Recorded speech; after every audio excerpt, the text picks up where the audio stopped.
Kalau ini udah belum? Full Udah, screen. Kak. Oke. Nah, jadi ini chapter yang basic banget karena juga bakal dipakai ke chapter-chapter selanjutnya. Kita mau mengukur nation income. Jadi ini kita bakal bahas dulu makroekonomi itu apa, economic income expenditure dan sebagainya. Ini gue skip aja ya. Ini udah kan kemarin. Ini juga udah.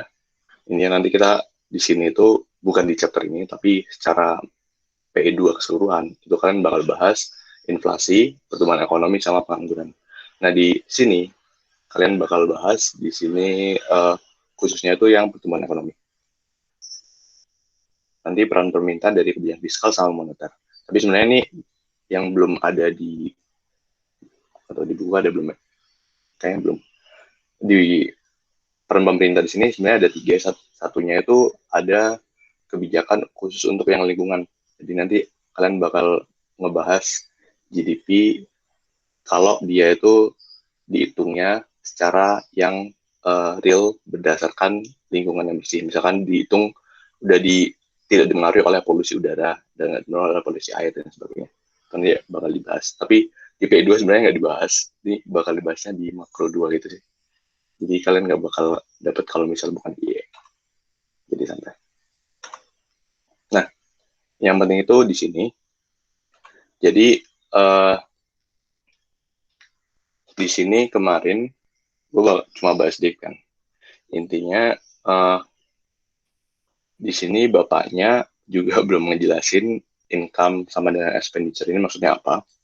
Jadi di sini income yang dimaksudkan income dari keseluruhan masyarakat kan. Nah, income yang didapatkan oleh masyarakat itu harus sama dengan total expenditure yang dikeluarkan oleh masyarakat untuk barang dan jasa. Jadi di sini agak lumayan tricky karena emang biasanya kalau kita ngeluarin duit, misalkan nih, gue beli ketoprak, harganya berapa ya? Kalau di mall berapa? 30.000 misalkan. Nah, berarti si mall ini dia berperan sebagai penjual dan mendapatkan 30.000 dari gue yang merupakan seorang pembeli. Nah, transaksi ini yang kemudian itu dicatat sebagai GDP, baik itu dengan pendekatan maupun yang pendekatan pengeluaran. Ini nanti di sini gue bakal bahas tiga pendekatan GDP. Nah, tapi umumnya di sini, chapter ini, itu kita bakal bahas yang pendapatan. Tapi nanti dari setiap pendapatan yang didapatkan orang itu, dia harus sama dengan si pengeluaran yang dilakukan oleh orang lain. Jadi gue ngeluarin 30.000, si penjual mall itu dapat 30.000. Jadi pengeluaran harus sama dengan pendapatan. Nah, nanti 30.000 itu dicatat ke GDP. Nah, both of them, kalau meskipun kalian ngitung pakai pendapatan, maka GDP kita naik 30.000. Begitu juga dengan si pengeluaran ini. Jadi konsepnya itu kayak gitu. Nah, masalahnya adalah di sini, kalau gue nikah nih sama si penjual ketoprak itu, misalkan, ini penjual ketopraknya cewek ya, nilai 30.000 itu, apakah dia masih tercatat dalam GDP? Nah, itu masih bingung kan? Karena dia bentuknya informal, jadi dia nggak masuk ke pasar. Nanti kita bakal bahas selanjutnya. Nah, kasus lainnya adalah jika ketoprak ini, itu misalkan dia merupakan barang ilegal, karena mengandung unsur tertentu misalkan dia bisa bikin orang mabok gitu. Nah, itu ilegal kan. Nah, apakah dia di sini si ketoprak ini 30.000 itu dia tetap bakal masuk ke GDP atau enggak? Nah, itu nanti yang bakal dibahas di chapter ini. Nah, intinya nanti dalam ekonomi secara keseluruhan kalian tuh bakal ngebahas yang circular flow ini. Jadi gue beli ketoprak itu masuk good and service board. Berarti ini yang harus barang dan jasa. Sedangkan si firms dia mendapatkan uang kan, berarti dia masuk ke arus yang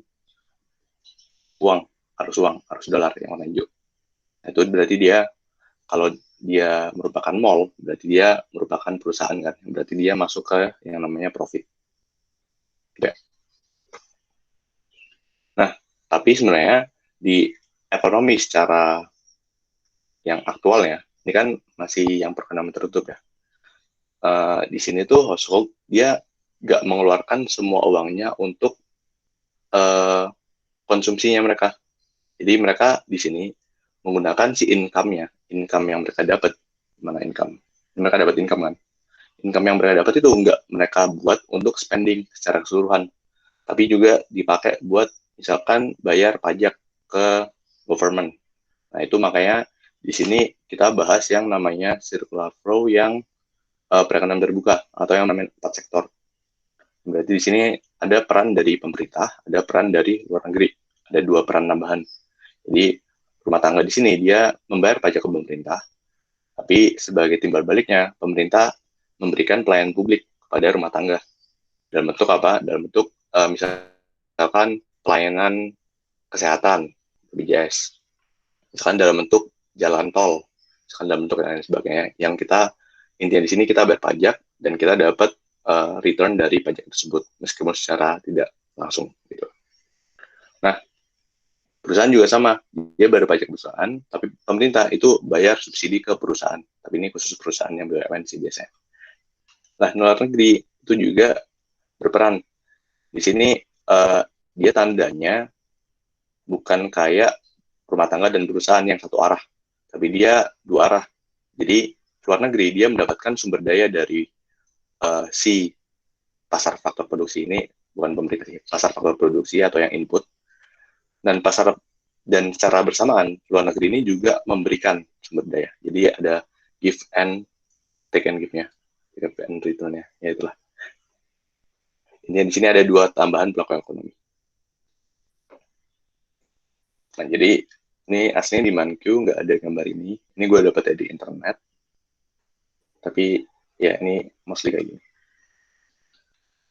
Buat yang P2.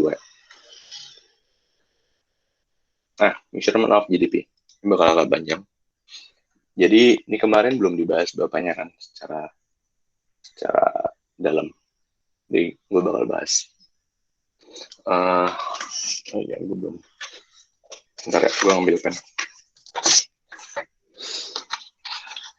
Intinya di sini GDP kalau misal dia itu secara arti keseluruhan, ini GDP adalah market value dari all final goods and service, jadi semua barang dan jasa akhir yang diproduksi oleh suatu negara dalam waktu tertentu. Nah, pengertiannya gimana? Ini nanti ada 7 bagi 7 patah kata. Dan itu nanti, ini kalian harus ngertiin atau ngapalin, atau ngertiin sih sebenarnya. Tapi juga ngapalin karena nanti di PS itu sebenarnya udah ada kunci jawabannya.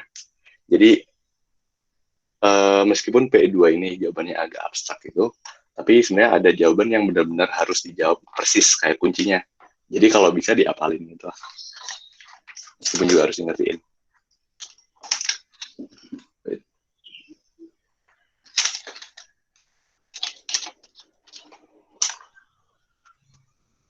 Nah,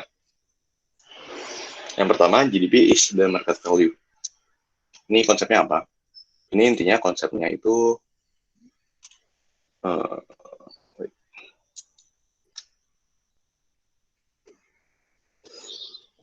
ini adalah market value. Jadi dalam suatu pasar perhitungan GDP ini dia menggunakan harga pasar yang namanya. Ini jelek banget. Ini emang jelek banget pesan gue.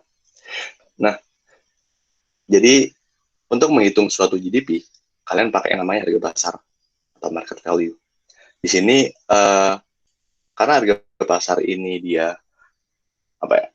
Dia mengukur jumlah orang yang bersedia membayar untuk barang yang berbeda, maka harga tersebut itu mencerminkan nilai dari barang tersebut. Jadi harga apel itu 2 kali lipat dari harga jeruk misalkan. Yang berarti di sini apel itu dia berkontribusi 2 kali lipat terhadap PDB. Seperti halnya jeruk. Jadi dia pakai harga pasar secara satu satuan. Jadi kalau harga rumah itu 1 juta kali lipat dari harga apel, maka si rumah di value ini sebagai sebagai 1 juta dari apel tersebut. Jadi itu konsep dari si market value ini. Nah, terus si of all ini apa? Intinya dari of all ini adalah dia mencakup semua barang yang diproduksi dalam perekonomian. Jadi dia mencakup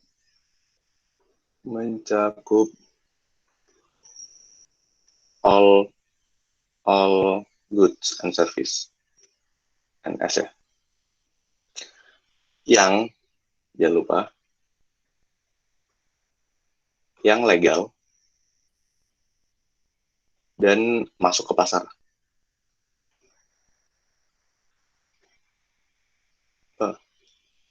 Nah, kuncinya adalah di all ini sebenarnya. Tapi dia juga harus punya syarat if only if dia legal dan masuk ke pasar. Jadi di sini semua barang itu bakal masuk ke BDB. Jadi apel yang tadi dan jeruk itu masuk ke BDB. Tapi juga berarti buah yang lain kayak pir dan semuanya itu masuk ke bukan berarti. Juga berarti apel buah-buah yang lain itu masuk ke PDB. Tapi contoh lainnya, kalau misal kita atau kalian makan buah yang berasal dari toko. Toko ini dia toko resmi gitulah. Yang berarti itu legal kan dan bakal masuk ke pasar. Yang berarti dia dicatat ke dalam PDB. Tapi kalau buahnya itu kalian makan dan itu didapat dari kebun di rumah kalian, itu nggak bakal masuk PDB. Karena itu nggak dicatat oleh pasar. Nah, itu berarti dia masalahnya masuk ke pasar atau enggak. Contoh menarik lainnya, kalau misal, tadi kan gue ngomongin soal nikah sama orang yang penjual ketoprak ya. Nah, ini contoh lainnya, misal gue sebagai agen pengurus kebun profesional, yang kemudian dibayar oleh si Ani. Ani ini dia punya kebun di rumahnya, kemudian dia meng-hire gue buat mengurus si kebunnya ini. Jadi secara langsung, Budi, gue itu dapat pendapatan dari si Ani yang mengeluarkan uang kan, yang nantinya bakal dicatat di DP. Tapi ada lagi kalau misal gue nikah sama si Ani ini, terus cinlok. Yang pada akhirnya, gue masih bisa sih ngurus kebun di rumahnya. Tapi ya nilainya udah nggak dicatat lagi di BDB karena nggak dijual lagi di pasar. Jadi bercandaannya itu sebenarnya nikah itu kalau dia profesinya saling komplementer, saling memengaruhi satu sama lain, maka sebenarnya nikah itu bisa menurunkan GDP karena itu bisa merugikan negara gitu lah. Secara bercandaannya, tapi juga itu ada penelitiannya gitu yang lucu.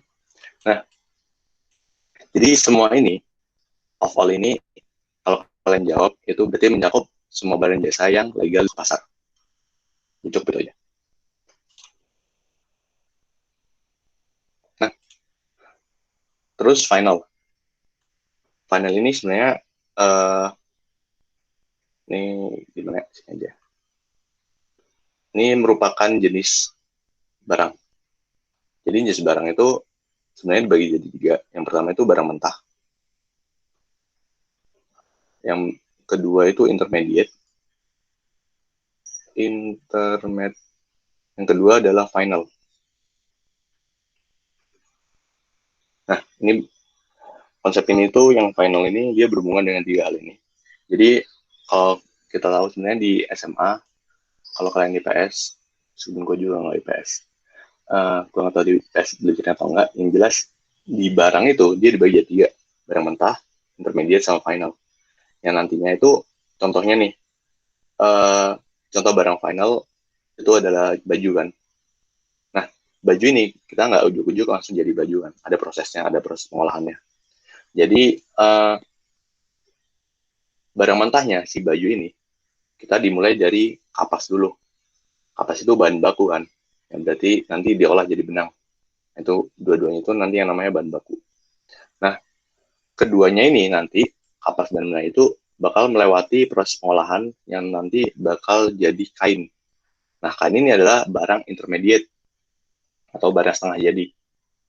Yang baru setelah udah yang intermediate jadi barang yang ya ini udah melalui proses pengolahan, tapi dia belum memenuhi kebutuhan primer. Anggapannya primer, baju kan kebutuhan primer kan, sandang, pangan, papan. Intermediate itu kain yang belum bisa dijadikan si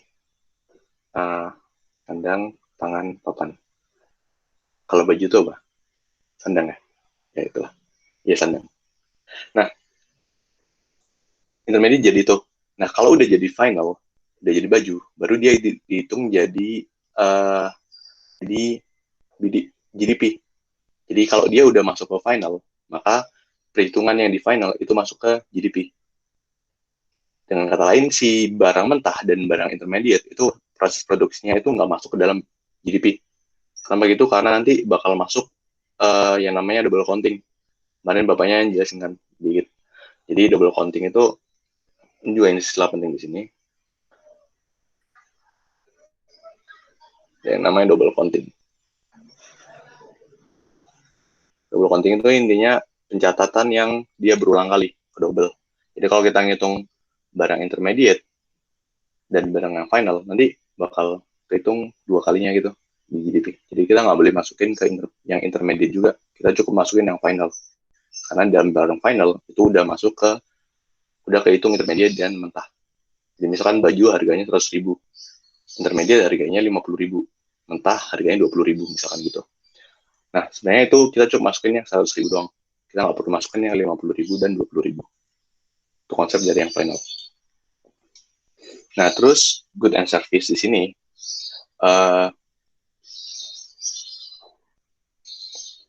bentar, gue lupa satu lagi.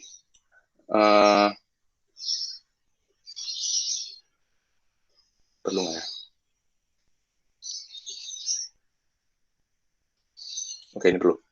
Jadi, ini tambahan lagi ya. Jadi itu, ini ada lagi, ini pengecualian. Accept ya.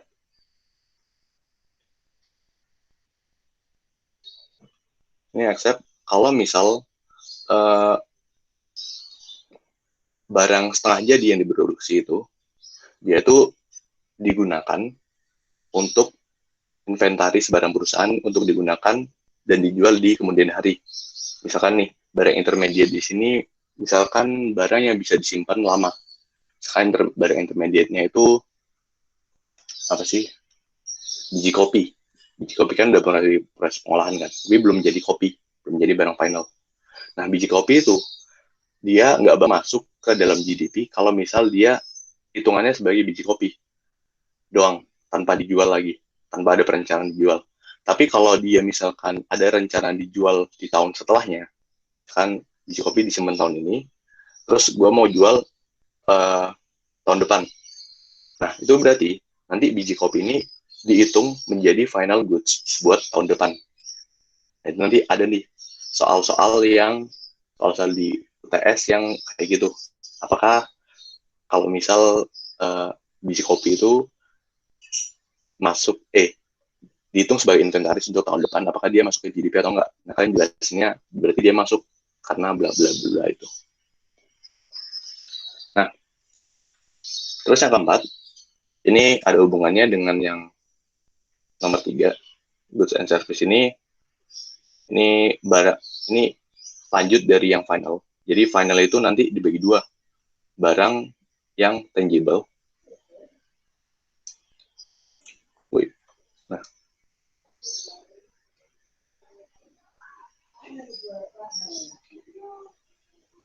kelihatan nggak sih? Ya udah. Tangible goods dan intangible service.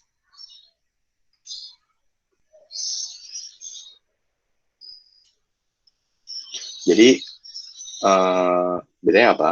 Intangible goods ya barang yang berwujud, yang kelihatan, makanan, pakaian, mobil dan lain sebagainya. Intangible service berarti jasa yang nggak berwujud, kayak misal potong rambut, pembantu yang bersih-bersih rumah, kunjungan dokter dan lain sebagainya.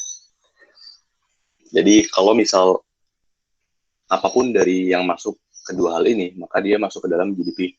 Kalian beli makanan, beli barang, terus ataupun kalian potong rambut, itu masuk ke GDP. Ini konsepnya simple. Nah, terus produce. Produce di sini masuknya dia mencangkup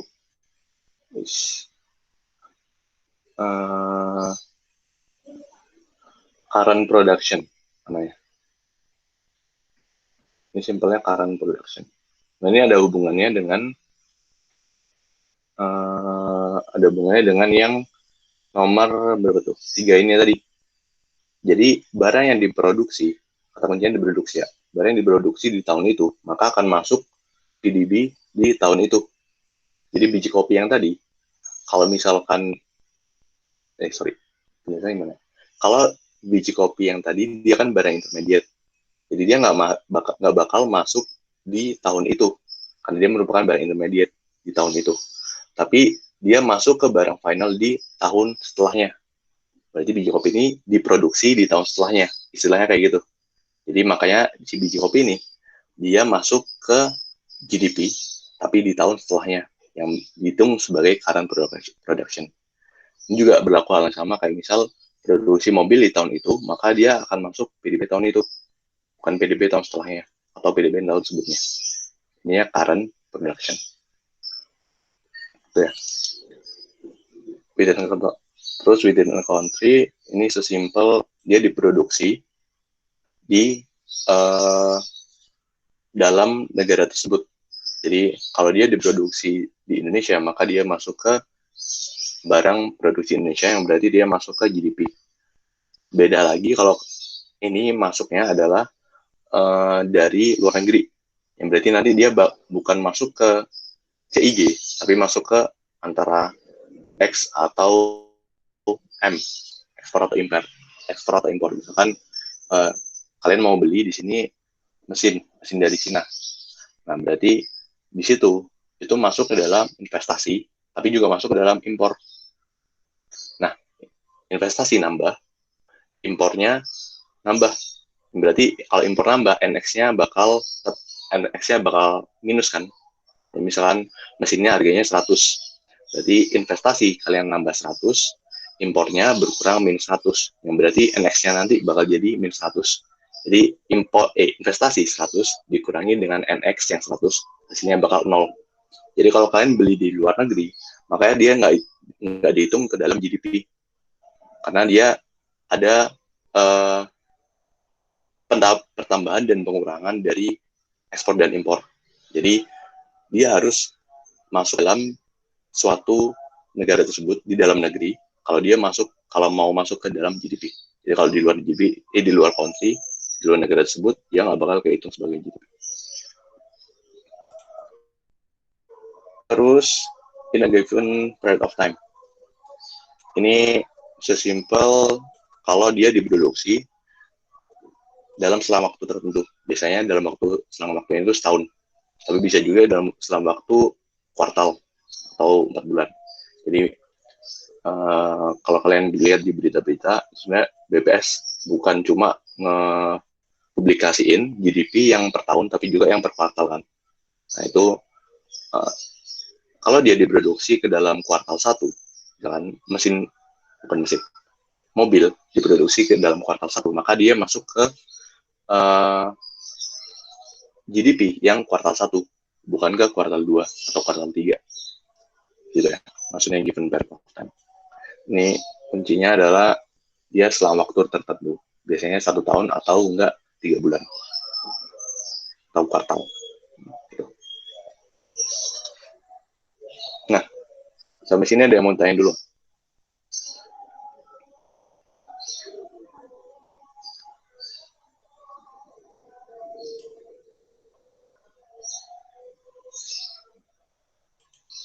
Nah, intinya nanti perlu dicatat bahwa si definisi GDP ini merupakan definisi GDP untuk yang pendapatan CIGNX, bukan yang pengeluaran yang RWIP, tapi yang CIGNX. Dan di ManQ itu nggak dijelasin penjelasan secara lengkap gini buat yang pengeluaran maupun yang produksi. Jadi kita khusus di sini cuma yang pemasukan. Gitu ya, sorry ya, ini lagi mau azan gitu, makanya maghrib di sini bakal ada ngaji gitu. Nah, Oke, kita next aja. Ini komponen of GDP, ini yang Gen X. Sebenarnya udah dibahas sih sama banyak kemarin. Oke, udah gitu lah ya. Ini konsumsi juga udah. Ini jangan lupa dia khusus kalau kita ngomongin soal rumah. Kalau kita ngomongin soal negara US, berarti biaya rumah nggak dimasukin ke dalam konsumsi, tapi dia masuk ke dalam investasi. Gitu ya. Kalau di Indonesia dia masuknya ke dalam konsumsi. Investment juga gitu, kemarin udah jelas bapaknya. Oh mungkin ini catatan buat investment. Jadi investment di sini itu bukan berarti investment dalam bentuk yang kalian biasanya dengar dalam bentuk saham atau obligasi, bonds, dan lain sebagainya. Itu bukan saham dan obligasi dan lain, tapi dia lebih ke capital investment, capital goods, yang dia intinya tujuan investmentnya itu untuk memproduksi lebih banyak barang. Jadi kata kunci investment di sini. Jadi contoh investasi bukan bukan saham ataupun bonds, tapi peralatan barang misalkan kayak mesin, pabrik di sini, cost struktur buat perusahaan, atau misalnya persediaan, nah, itu dia merupakan investment. Dan nanti juga ada di soal di UTS-nya, itu contoh apa ya, biasanya tuh apakah kalau kita membeli bonds atau enggak membeli saham di pasar uang, apakah dia masuk dalam GDP? Jadi jawabannya enggak, karena dia nggak masuk ke dalam manapun, nggak masuk ke Gen X, tapi dia masuknya ke pasar uang. Nah itu bakal dijelasin di chapter selanjutnya. Nah, ini components of G, atau yang government expenditure. Sebenarnya ini juga udah jelasin bapaknya kemarin, tapi mungkin yang belum, ini dikecualikan oleh transfer payment ya. Jadi government expenditure itu dia adalah pengeluaran pemerintah untuk hal-hal yang berhubungan dengan pelayanan publik dan fasilitas publik. Umumnya kayak gitu. Nah, tapi di sini pelayanan publiknya itu dikecualikan oleh yang pendapatan non balas jasa atau transfer payment. Kayak misal beasiswa, jaminan sosial. Pendapatan non balas jasa itu maksudnya kalian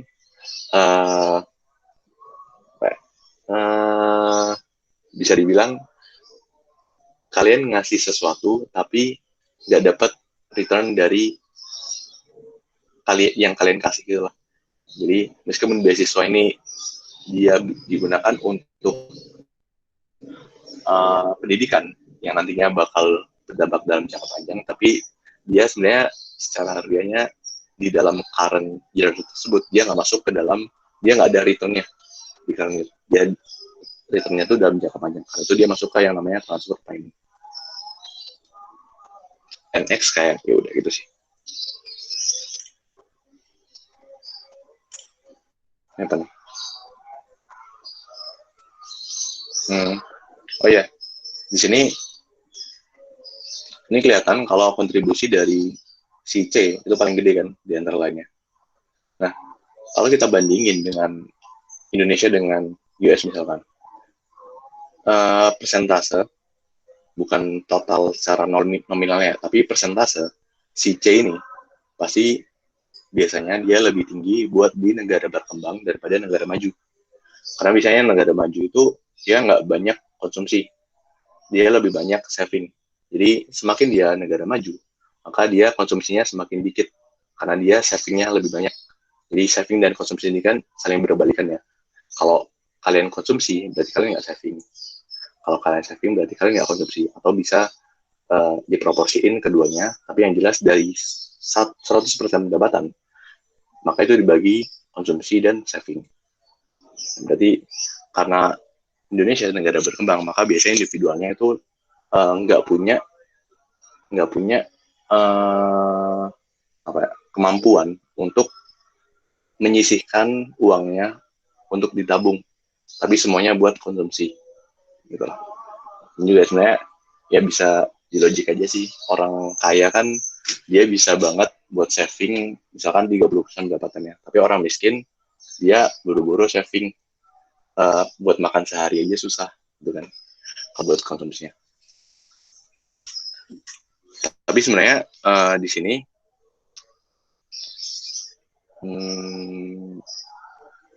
ini apa nih? Bentar, bukan ini. Nah ini.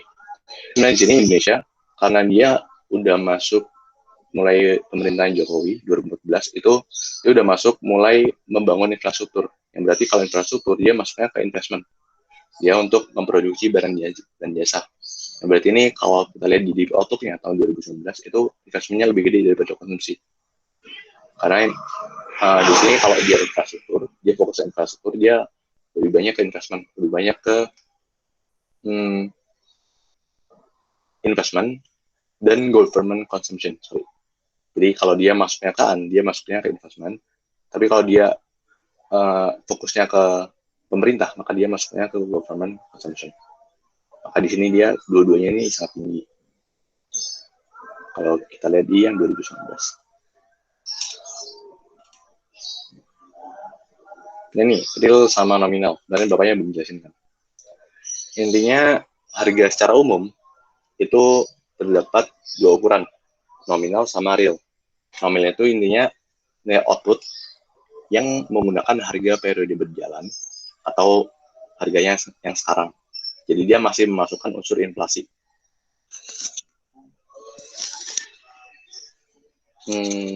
Jadi kalau misal jumlah outputnya yang diproduksi itu tetap tapi level harga meningkat, maka PDB nominal akan meningkat.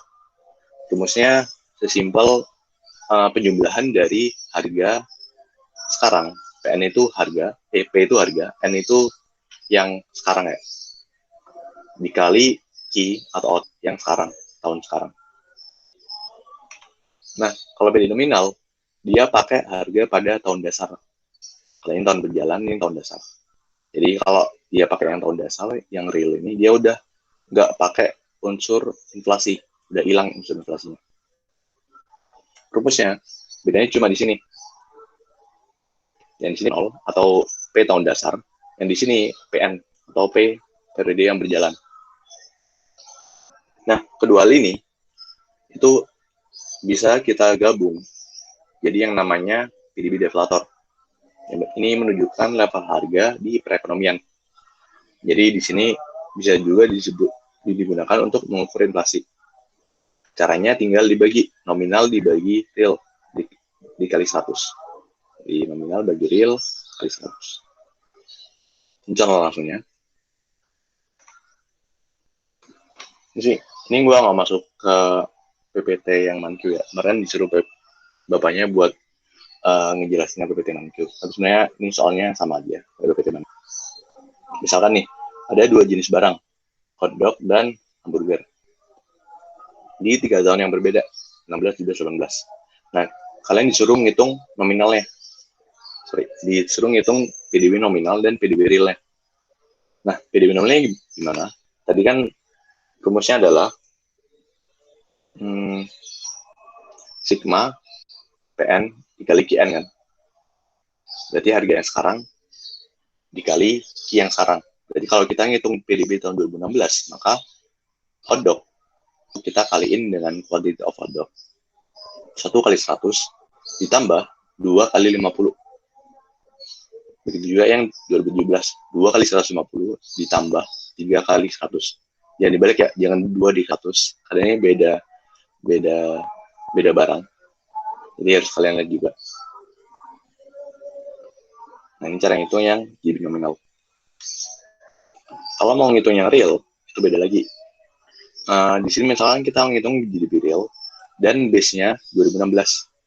Nah, ini kalau kita lihat rumus yang tadi, itu rumusnya adalah sigma P0 dikali QN. Yang berarti harga di tahun dasar di QN. Jadi kalau 2016, itu dia pakai yang 2016. Karena harganya base-nya 2016 kan. Tapi kalau yang 2017, harganya di sini, kita tetap pakai yang tahun 2016. Jadi ini bisa kita, si harganya itu pakai yang satu terus. makanya harga 2016 terus. Hamburgernya juga sama, dia pakai harga hamburger yang 2016 terus. Nah, di sini. Sama kan? Yang berarti di sini hasil dari yang real dia lebih rendah nih kalau dilihat. Di sini 200 ke 600. Misalkan di sini 200 ke 350. Nah, ini difference dari kedua hal ini itu yang namanya nanti disebut inflasi. Jadi di sini udah hilang nih inflasinya buat yang real. Nah, ini cara ngitung yang real. Nah, kalau buat ngitung yang deflator, kita cukup dibagi antara nominal dan real. Jadi nominal dibagi real. Misalkan yang 2017 berarti 600, si nominal yang 2016 ini dibagi 350 ini kali 100, berarti mana 171. Nah, ini bisa dilihat kalau ini nanti bakal dibelajarin juga difference di antara GDP deflator ini bisa disebut sebagai inflasi. Nanti berarti kita ngitungnya 171 dikurangi 100 dikali 100. Jadi inflasinya naik sebesar 71%. Itu misalkan. Cara ngitung inflasi. Tapi ini belum diajarin nanti. Kalian cukup GDP deflator. Jadi cukup berhenti sampai di sini.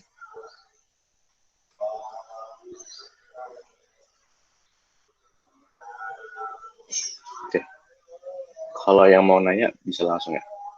Tapi ini gue lanjut aja dulu.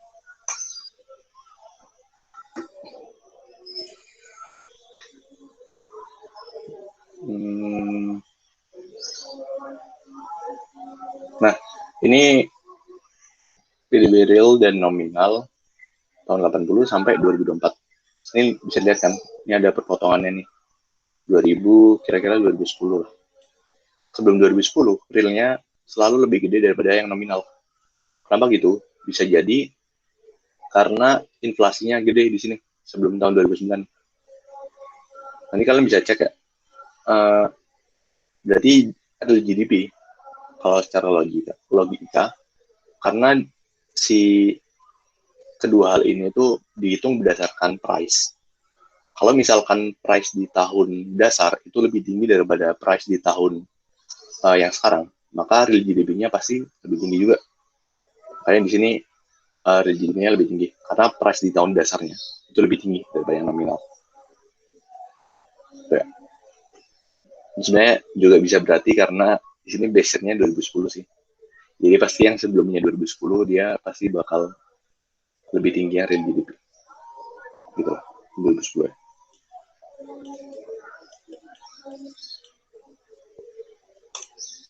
Oke, lanjut. Nah, ini yang penting lagi. Apakah GDP itu bisa sebagai ukuran yang penting untuk menjelaskan economic well-being atau kesejahteraan masyarakat? Nah, konsepnya di sini kita harus tahu dulu apa aja yang masuk dalam perhitungan PDB. Nah, tadi udah jelasin di konsep yang PDB yang PDB yang ada 7 tadi. Jadi yang tadi kan secara legal dipasarkan. Semua barang yang diproduksi dalam suatu negara dan itu dijual secara legal di pasar. Nah, berarti di sini ada barang-barang yang dia tuh nggak dimasukkan ke dalam GDP. Atau lebih tepatnya dia nggak bisa dimasukkan. Karena dia ada keterbatasan dari perhitungan GDP ini. Misalkan di sini, buat barang yang used goods atau jual beli barang bekas. Contohnya nih, kalian jual beli barang bekas ini misalkan truk bekas. Nah, di sini truk bekas di sini karena dia diproduksi yang namanya truk kan. Truk itu diproduksi misalkan tahun 2007. Itu dia dijual tahun 2010. Ya berarti nanti kalau dia dibeli lagi, dia truk ini udah kehitung sebagai barang bekas. Ya berarti nanti dia nggak bisa tuh dihitung sebagai PDB di tahun 2010. Kan dia produksinya di tahun 2007. Nah, nanti ada tuh hitungannya. Apakah kalau misal truknya itu di truk bekas, kalau misal si kalau misal gua mau beli truk bekas di tahun 2010, apakah itu masuk ke dalam PDB di tahun 2010 itu? Jawabannya adalah enggak, karena dia nggak diproduksi di tahun 2010, gitu ya. Jadi cukup masuknya di tahun 2007. Jadi ini kata kuncinya, diproduksi dalam 1 tahun. Jangan lupa diproduksi, bukan dijual. Jadi yang di sini. Terus ada lagi housing service. Karena di sini GDP itu mengukur nilai dari barang dan jasa yang diperjualbelikan di pasar dan hanya mempunyai harga pasar. Contohnya yang tadi, kalau misal kalian mau beli buah, kalian mau makan buah, dan makan buahnya itu didapatkan dari kebun bapak kalian misalkan. Nah itu berarti dia nggak masuk ke dalam pasar, tapi itu cuma dihitung sebagai housing service atau aktivitas rumah tangga. Yang berarti dia nggak ada tuh nilai harga pasarnya, karena dia nggak masuk ke dalam pasar. Dan berarti dia nggak terhitung ke dalam kategori ini kan, di pasar ini. Berarti dia nggak masuk ke dalam GDP. Gitu ya. Contoh lagi underground activities. Ini kayak narkoba, judi, dan lain sebagainya. Meskipun nilainya gede, tapi dia nggak masuk ke dalam GDP. Terus ini ada juga aktivitas yang tidak melanggar hukum, tetapi dia tidak masuk ke dalam formal institution. Misalkan UKM. Nah, UKM di sini kalau dia belum mendaftarkan tokonya ke dalam negara, maka dia nggak bisa tuh itu sebagai GDP. Karena dia bentuknya informal, bukan masuk ke formal. Beda lagi kalau UKM-nya itu udah terdaftar di pemerintah, yang berarti dia bayar pajak UKM. Nah, itu udah termasuk tuh, udah bisa masuk ke dalam GDP. Jadi jual beli dari toko kelontong atau UKM yang udah masuk ke dalam institusi pemerintah, formal institution, maka dia bisa masuk ke dalam GDP.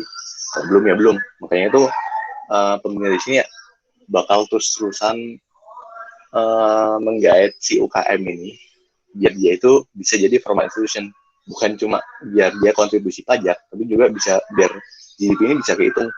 Jadi sebenarnya karena informalnya Indonesia tuh gede banget, bisa jadi GDP banyak banget GDP yang nggak dihitung ke dalam banyak banget unsur-unsur yang nggak dihitung ke dalam GDP. Jadi kalau kalian lihat di data BBS itu ada sekitar 60% pekerja informal, yang berarti dia itu si 60%-nya itu nggak bisa dicatat ke dalam si PDB ini. Agak lumayan ironis gitu. Nah terus barang setengah jadi, ini yang tadi intermediate goods, ini udah jelasin yang tadi. Alasannya ya GDP menghitung nilai barang jadi, kalau nggak dia masuk ke double counting. Nah terus ada yang menarik lagi, dia nggak mengukur happiness dan quality of life. Sebenarnya nggak masuk ke dalam ini sih, tapi bisa juga masuk. Ini di sini adalah, nanti ini bakal gue jelasin lebih lanjut ya. Nanti si leisure time dan happiness itu nggak bisa diukur berdasarkan GDP. Jadi GDP yang tinggi belum tentu dia happiness-nya tinggi atau quality of life-nya tinggi. Inti dari semua ini adalah PDB itu bukan merupakan ukuran yang sempurna. Dia kata kuncinya sempurna ya, untuk menunjukkan kesejahteraan dari setiap individu. Jadi kata kuncinya ini. Nah, ini lebih lanjutnya yang faktor ini. Ini contoh yang tadi. Jadi kalau misal GDP-nya tinggi, belum tentu well-being-nya tinggi juga. Kayak misal di sini emang berarti si US ini GDP-nya tinggi kan, 100, well-being-nya juga tinggi. Tapi bukan berarti kayak gitu. Si Singapura misalkan, dia GDP-nya tinggi atau 2,9, tapi well-being-nya rendah banget, 4,36. Jadi di sini PDB itu dia nggak memasukkan kualitas hidup atau expectancy of life, karena dia nggak memasukkan faktor-faktor seperti waktu luang atau leisure time, expectancy of life, atau misalkan yang tadi ada apa tuh, health and expectancy of life, environmental equality. Nah itu belum masukin tuh dalam GDP. Nah terus kenapa GDP masih relevan digunakan sampai sekarang? Karena di sini negara yang memiliki PDB yang tinggi itu cenderung memiliki kualitas pendidikan, teknologi, dan perhatian terhadap lingkungan yang lebih baik. Dan banyak indikator kualitas hidup yang berkorelasi positif dengan PDB ataupun PDB per kapita suatu negara. Contohnya, hubungan positif antara tingkat PDB per kapita dengan ekspektasi hidup, atau hubungan positif antara PDB per kapita dengan tingkat rata-rata lama sekolah. Ini contohnya.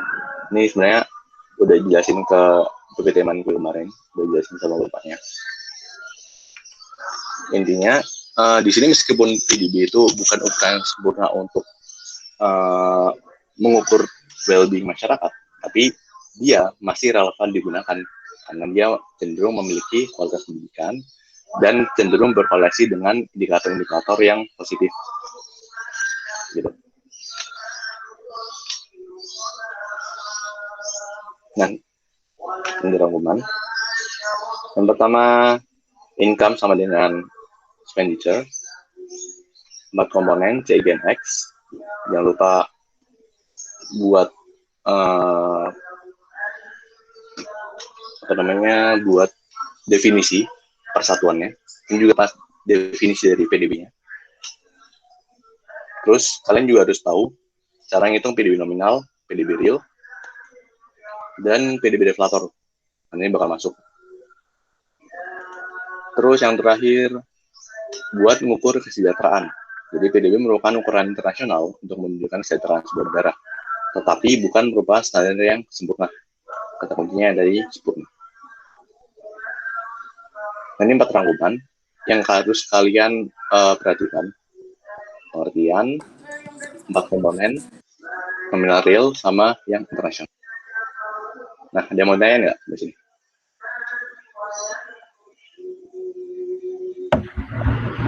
Kak, boleh nanya nggak, Kak? Iya, boleh. PDB kan domestik ya, Kak? Maksudnya di wilayah negara doang kan? Tapi komponennya kan, kalau pengeluaran kan ada investasi ya, Kak? Sedangkan negara kan juga investasi ke luar negeri kan? Nah, itu gimana, Kak? Bentar, suara lu kecil banget. Oh iya, dong, ya? kan PDB kan domestik nih, Kak? Maksudnya yang di dalam negeri doang kan? Ya. Nah, ya terus tapi di komponen pengeluaran kan ada investasi. Terus negara kan bisa investasi ke luar negeri gitu kan? Atau mungkin tenaga kerja ke luar negeri gitu. Tapi gimana? Soalnya kan kalau PNB kan kayak warga negaranya doang kan, tapi yang di luar dan di dalam. Nah, ya itu good question ya. Itu masuk ke dalam mana nih? Gue mau exit. Itu masuk ke dalam pengertian GDP yang tadi. Jadi nomor berapa tuh? Nah, ini yang tadi. Dia masuk ke dalam between country. Jadi semua hal yang masuk ke dalam produksi suatu negara, maka dia masuk ke dalam GDP. Tapi kalau dia bukan masuk ke dalam negara tersebut, misalkan dia TKI, tenaga kerja yang bekerja di luar negeri. Nah, dia mendapatkan gaji dari luar negeri kan. Yang berarti itu nanti nggak bakal tuh bisa masuk ke GDP. Karena di sini kita cuma hitung yang namanya GDP di dalam negeri doang. Yang dihitung dalam produksi dalam negeri. Jadi kalau produksinya di luar negeri atau mendapatkan gaji di luar negeri, maka dia nggak hitung ke dalam GDP. Gitu ya. Jadi itu masuk ke dalam gitu.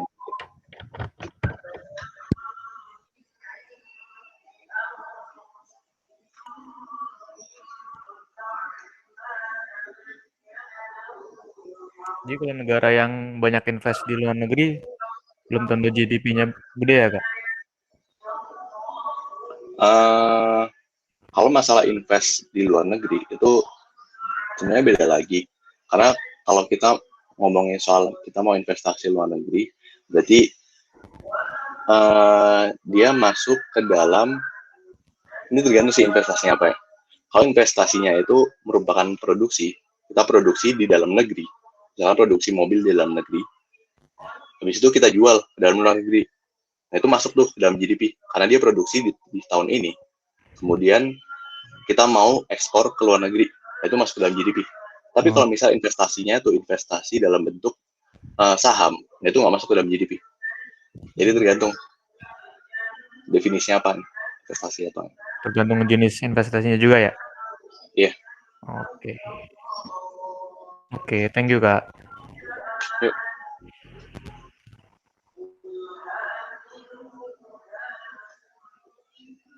Kak, mau nanya dong Kak. Yang tadi tentang barang kan yang masuk ke GDP itu kan yang final goods aja ya. Terus tadi kakak ada nyebutin kalau barang intermediate atau barang mentah itu yang akan dijual di masa depan, berarti di masa depan itu dia masuk ke dalam GDP. Contohnya tuh biji kopi kan, tadi kakak bilang. Nah biji kopinya itu kalau dijual di masa depan dalam bentuk biji kopi juga atau pas udah diubah lagi gitu? Jadi serbuk kopi gitu. Ya itu bagus juga. Nah, konsepnya di sini si barang intermediate ini, dia tadi biji kopi kan contohnya. Kalau misal biji kopi itu dijual di tahun depan, berarti dia tetap masuk ke dalam jenis barang intermediate. Tapi karena dia tujuannya adalah mau menjual biji kopi ini langsung, maka dia masuknya ke dalam barang final di tahun depannya. Jadi dia secara jenisnya itu masih intermediate, tapi dia bakal masuk ke dalam GDP di tahun depan. Karena dia di sini masuk ke dalam inventaris gitu lah. Jadi ada beberapa perusahaan yang dia tuh menyimpan suatu barang agar untuk dijual atau diinvestasikan di tahun setelahnya. Nah, itu berarti masuk ke setelahnya. Oh, tapi tanpa merubah bentuk, maksudnya tanpa diolah lagi kan? Iya, tanpa diolah lagi. Oh, Kak, boleh minta contoh lain nggak selain biji kopi, Kak?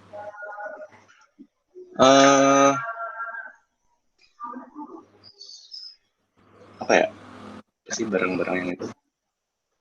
Misalkan susu tuh masuk nggak ya? Susu kan jadi keju ya, anggap aja ya susu. Susu barang intermediate. Nanti bisa masuk ke final kan. Misalkan susu di sini dia difermentasi. Kemudian nanti dia disimpan sampai tahun depannya. Jadi dia bakal masuk ke GDP di tahun depan, bukan GDP di tahun kemarin, di tahun sekarang. Sorry.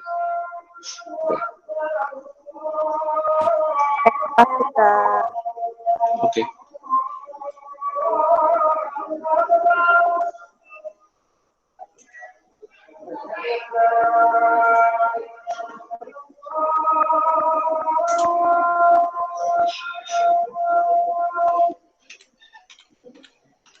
Nah,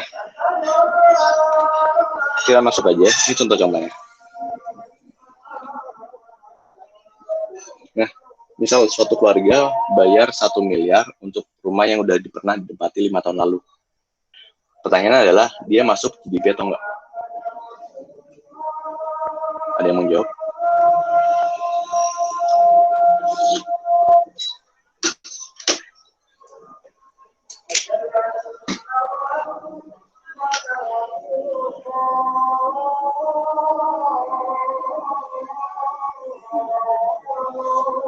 Itu bukan investasi ya, Kak? Ini kasusnya di Indonesia. Ini kasusnya di Indonesia. Jadi kalau rumah berarti ya dia berarti masuk ke dalam konsumsi.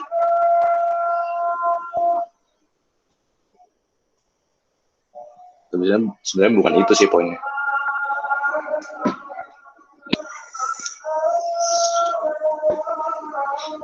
Enggak sih, Kak. Enggak, kenapa?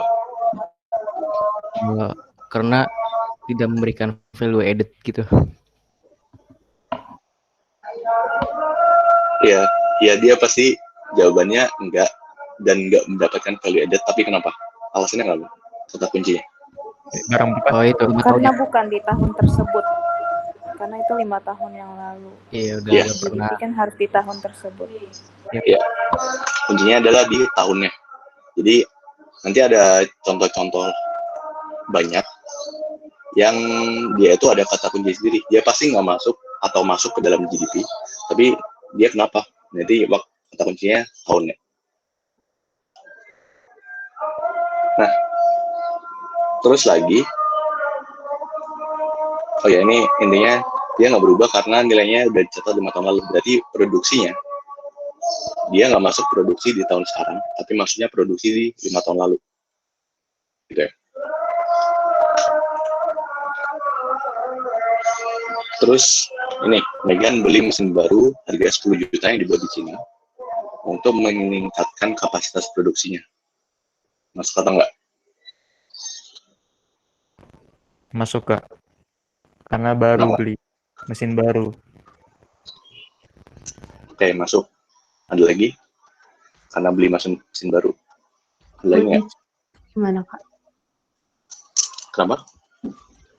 Di Cina gitu. Berarti kalau di Cina nggak masuk gitu? Iya, soalnya kan tadi within a country. Nah, oke, ada yang bilang masuk, ada yang bilang nggak masuk. Ada lagi?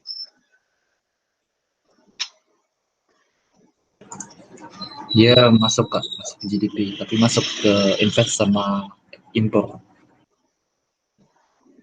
Invest sama? Impor. Nah ya. Tapi adalah, kalau dia masuk ke dalam invest dan impor, dia aslinya secara perhitungan nominal, dia nggak masuk ke dalam GDP. Karena hasilnya 0. Ini sama tadi, kayak contoh yang tadi gue sebutin. Dia di sini, mesin barunya dibuat di Cina kan. Kalau dia mesin baru dibuat di Cina, berarti dia nggak masuk ke dalam Indonesia. Jadi, tapi kalau di sini kita beli 10 juta itu di Cina, maka kita masuk ke dalam si impornya. Jadi di sini investasinya naik 10 juta, impor naik 10 juta, jadi 10 minus 10, hasilnya 0. Gitu.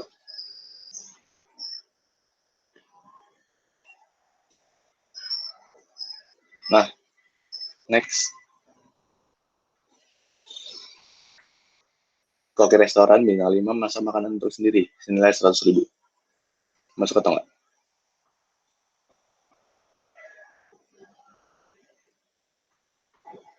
Kayaknya enggak deh, Kak. Karena? Karena Kenapa, sorry? kayak untuk dirinya sendiri gitu loh, bukan untuk dijual. Jadi kayak nggak ada nilai tambahan. Nah ya, berarti dia masuk ke dalam housing service. Karena dia masuk ke dalam konsumsi pribadi atau nggak dijual. Jadi ya, contoh-contoh, nanti contoh UTS-nya kayak gimana. Ini bentuknya itu kayak misal disuruh, ada pertanyaan, apakah apakah kasus-kasus di bawah ini masuk ke dalam GDP atau tidak, dan jelaskan. Nah itu ada tuh. Jadi kalau soalnya kayak gini, jawabannya ya atau tidak masuk ke GDP dan jelaskan. Atau dia masuk ke GDP dan jelaskan. Gitu juga.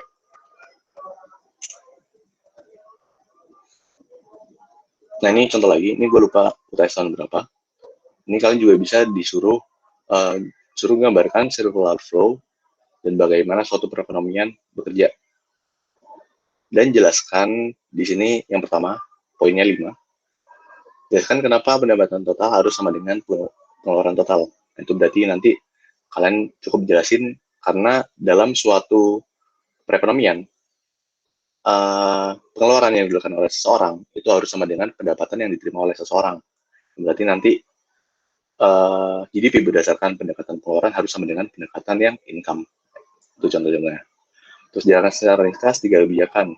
Jadi kebijakannya fiskal, moneter, sama yang lingkungan tadi kan. Ini gue lupa sih yang lingkungan itu apa namanya, tapi bisa cari lagi ya. Nanti mungkin gue cari juga dan gue kasih tahu minggu depan.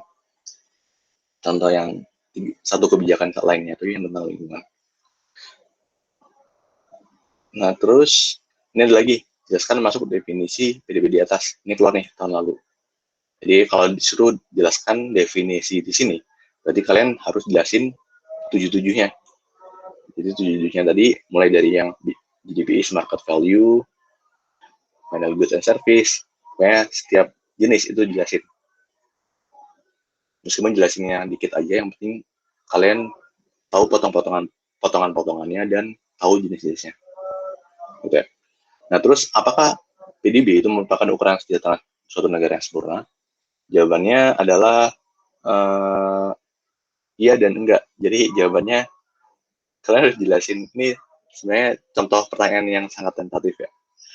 Jadi jawabannya misalkan nih, kalau dilihat secara individual, kebanyakan yang menerima pendapatan yang lebih tinggi itu biasanya menikmati pengeluaran yang lebih tinggi. Jadi bisa jadi kesejahteraan kalau dihitung secara individual itu bisa mengukur tuh.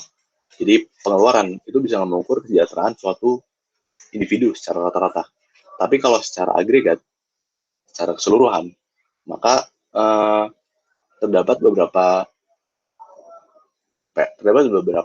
argumen yang menemukan bahwa PDB itu emang merupakan ukuran internasional, tapi ukuran kesejahteraan internasional, tapi bukan merupakan ukuran yang sempurna.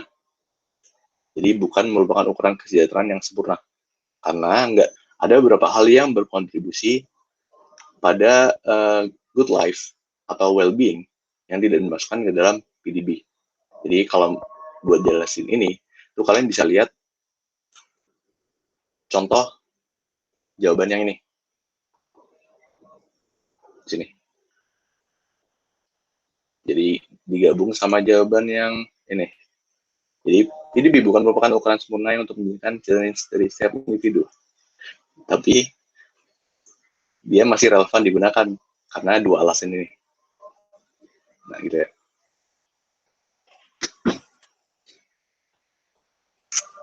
Nah, mungkin di sini bukan ada nilai partisipasi ya. Jadi tadi gue belum nyatet sih. Tadi yang nanya siapa aja? Emir sama Karina ya? Iya, Kak. Ya.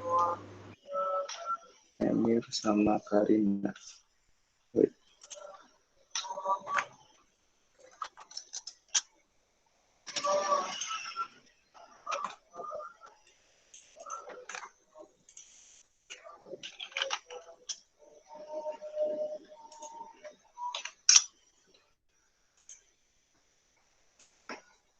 Nah, tadi yang jawab nomor 1 siapa ya yang benar?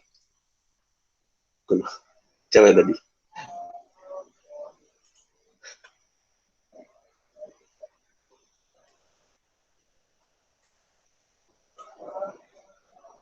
Gue lupa. Yang ngomongin soal waktu. Siapa tadi? Udah inget nggak? Karina nggak sih tadi? Karena ya. Kenapa? Oke. Yang jawab nomor 1. Yang tadi ngomongin soal nilai. Oh, soal iya, waktu. Kak, yang tentang tahun. Ya. Ya. Nah, yang jam nomor 2, yang tadi ngomongin investasi dan apa tuh? Impor. Coba tadi. Ginung ya? Ya. Ginung.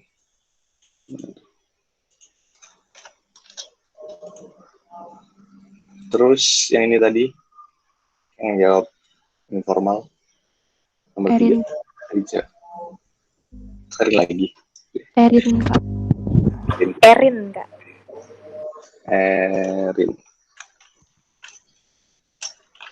Erin Gloria. Okay.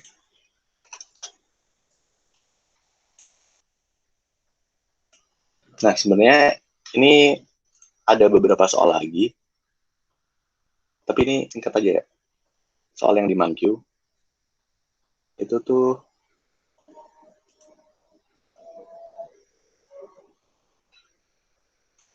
wait.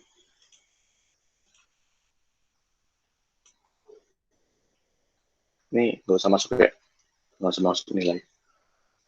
Tapi ini cuma buat latihan kalian aja. Jadi sini aja. Ini contoh-contoh lagi. Ini juga bisa masuk ke UTS. Contohnya Debbie, dia spend $300 buat membeli suaminya makan di finest restaurant. Nah, berarti dia masuk ke konsumsi. Dan dia masuk ke GDP dengan meningkat $300. Nanti contoh realnya di soal itu ada nilainya. Dia meningkat berapa, menurun berapa gitu ya.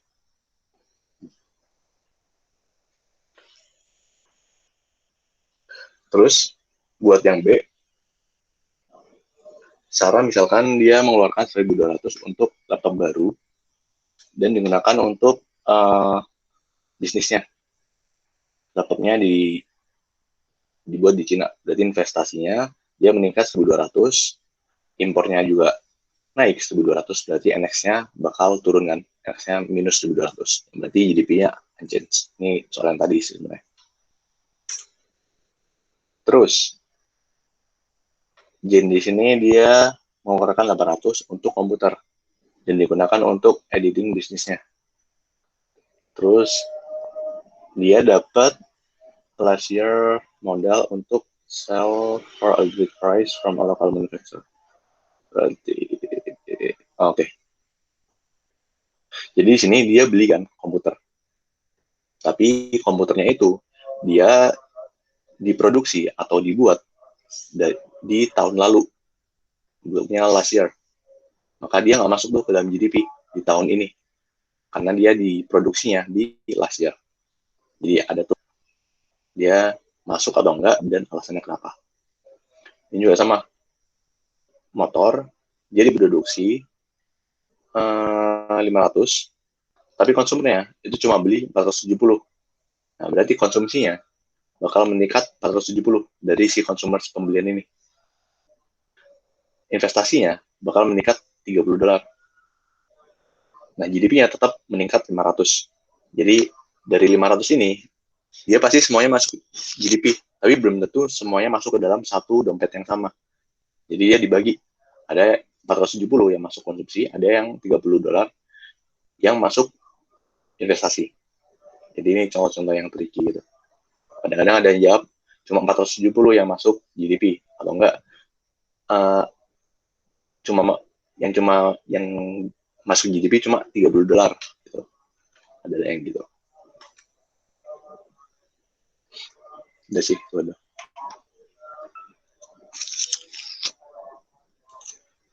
Jadi itu contoh-contohnya. Jadi mungkin asisnya sampai sini aja. Ada yang mau nanya lagi nggak kira-kira?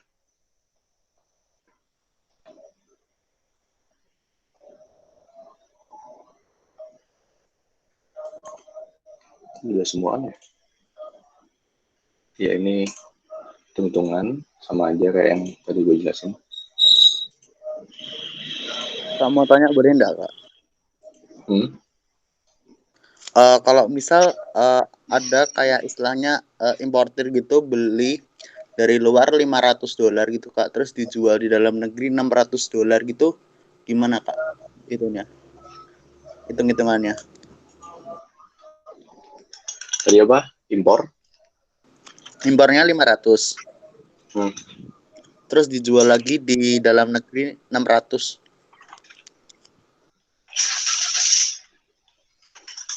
Nah, ini kalau kayak gini ini good ya. Jadi kalau kayak gini dia impor kan. Impor berarti dia masuk ke I. I sama dengan 500. Berarti NX-nya NX itu sama dengan min 500 kan. Nah, dijualnya dalam negeri. Misalkan di sini dia impor kayak mesin lagi, jangan. Mobil deh. Dia impor mobil kan. 500 dijual dalam negeri 600. Berarti dia bakal masuk ke dalam di sini berarti dia konsumsi 600. Tapi masalahnya ini ada 100 yang dia itu masuk ke dalam si profit dari perusahaan tersebut. Jadi sebenarnya ini kalian bakal agak susah gitu masukin ininya.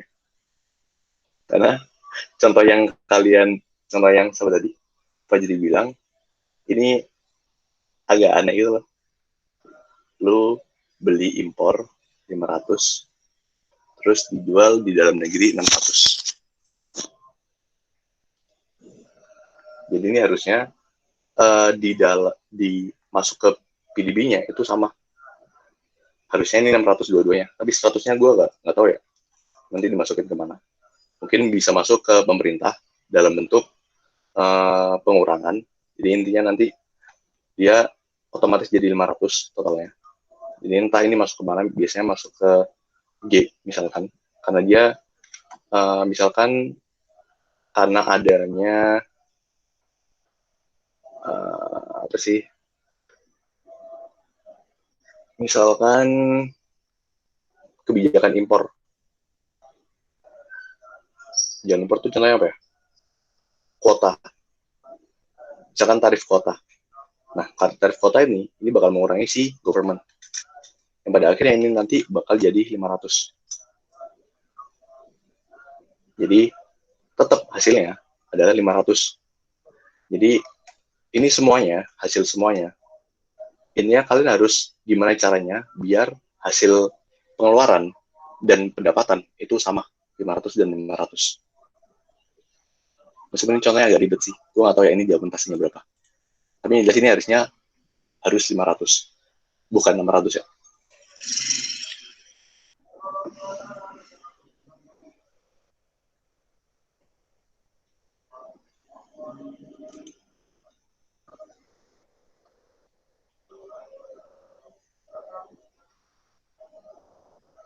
Iya bagus sih sebenarnya.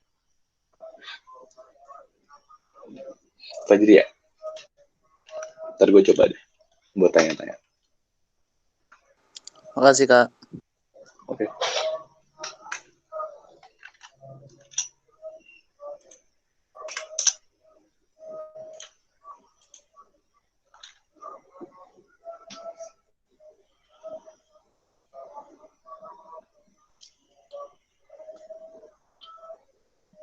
Kak, gue mau mastiin kalau misalnya yang dari contohnya si Fajri tadi, kalau misalnya untuk nggak dijual untuk konsumsi pribadi itu masuk GDP atau enggak?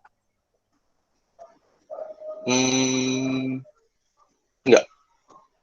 Jadi di situ dia perhitungannya bakal masuk GDP kalau dia dibuat untuk antara investasi atau masuk ke konsumsi atau masuk ke G. Jadi kalau di contohnya yang Manq ini, mana tadi?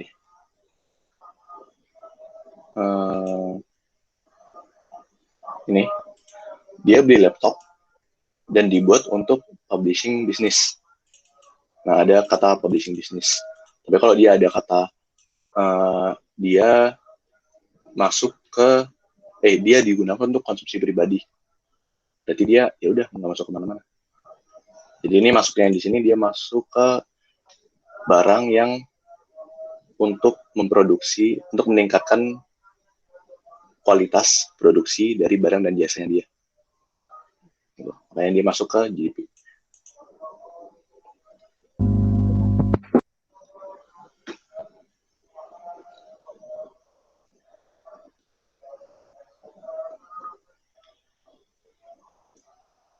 Oke, ada lagi?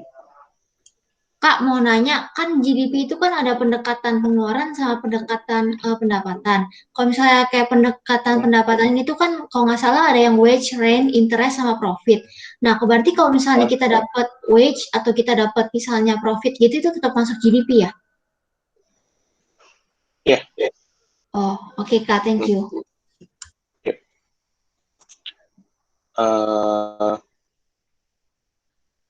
Contoh yang kayak gitu ya. Di sini kan misalkan konsumsi, di sini konsumsinya 300.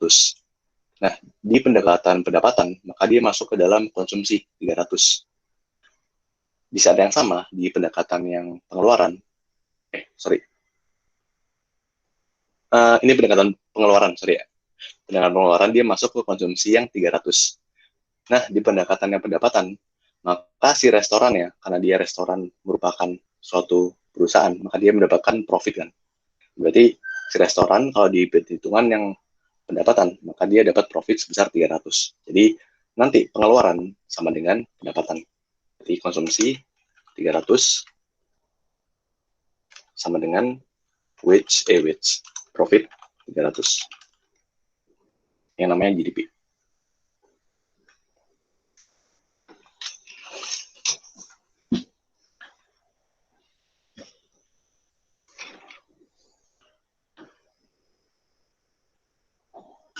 Oke, kayaknya udah kelamaan asisnya.